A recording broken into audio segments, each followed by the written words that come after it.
Hello viewers, welcome back again to God from Mumbi Academy.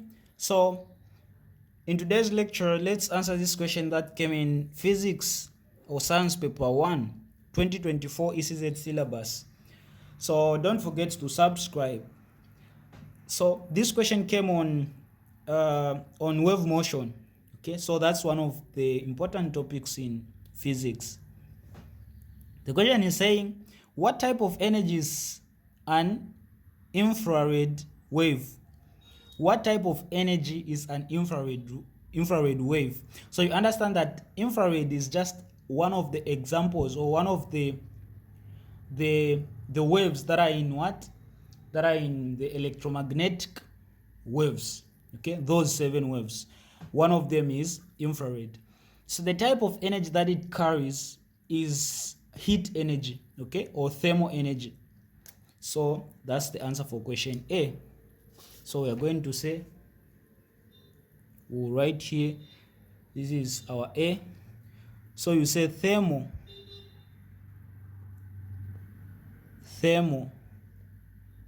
or heat energy. So that's the first answer. Then B. So B is saying, give the range of frequencies audible to the normal human ear. So this is one of the common questions, and you need to know that the range of frequencies for a normal, you should take note of that, a normal human ear is always from 20,000 to 20,000 hertz. Okay, that's the frequency.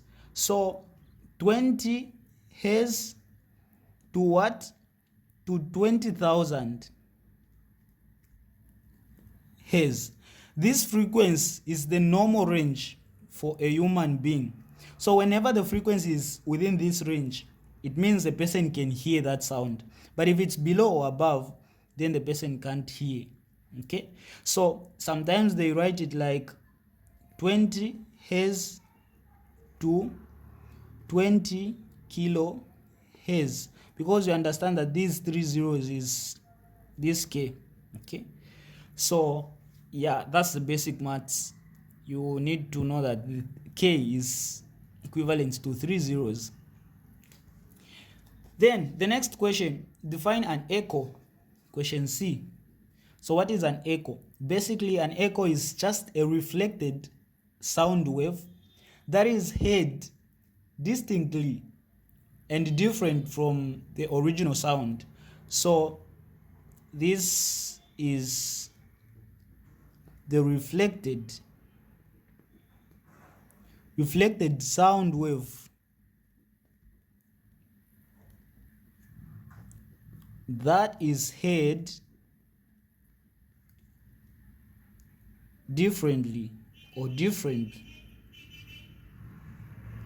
So it is heard differently from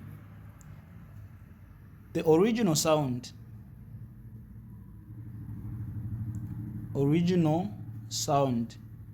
So you understand that the echo is that reflected sound. When you say something, then if the wall is able to produce a wave, you hear a second sound, the one that is reflected, following the first sound. When you speak, you hear two sounds, the first one that you speak and the follow-up, the one that follows.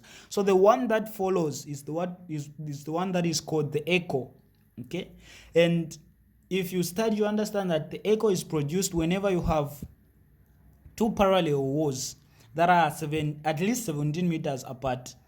So if this is a wall and this is a wall, and from here to here, from this end to this end, you have 17 meters. If this wall and this wall, they are at least 17 meters or above or more than this, it means the echo is going to be produced, and if they are parallel to each other. So that's how the echo is produced. Then D, a plane sends an ultrasonic sound down to the ground and receives the echo after 4.8 seconds. How high is the plane above the ground? Okay, then take velocity in air being equal to 340 meters per second. So we have this plane that sends an ultrasonic sound. You understand that an ultrasonic sound, it is one of the processes that they use to measure the height or the depth, okay, how high something is. They use it, maybe if you want to know how deep the sea is, you are on a ship on a sea, but you don't know the depth of the sea. So you are going to send the ultrasonic wave, okay?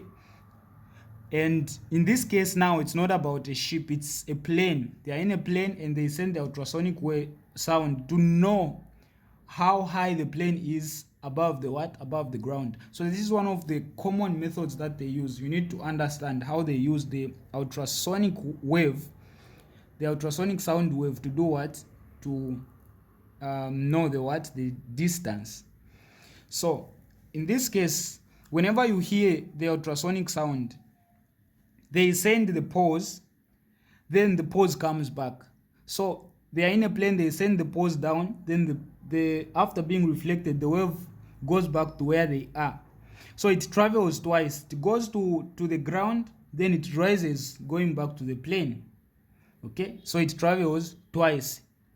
So whenever you are calculating, in this case they want us to do what? To find how high the distance.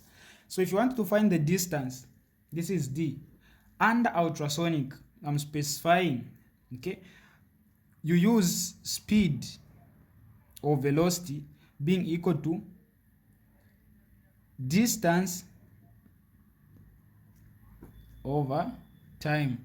But because it travels twice, distance we say multiplied by 2. The one it takes when going and coming back. So in short, V is equal to 2x over t. This is the formula we use, where v is the speed or velocity, x is distance multiplied by 2, and time. Since we are looking for how high the distance, or the height in this case, h, we are going to say over 1, we cross multiply this times this. It's going to be 2x being equal to v times t. It's vt over 2 over 2. So our distance or our height is going to be v times t over 2. I hope you've gotten the formula. So our distance is going to be velocity. They've given us 340 meters per second. So 340 meters per second multiplied by time, they've given us 4.8 seconds. So time should always be in seconds. 4.8 over 2. And this is physics. You just get your calculate. You have the calculator. So 340 multiplied by 4.8.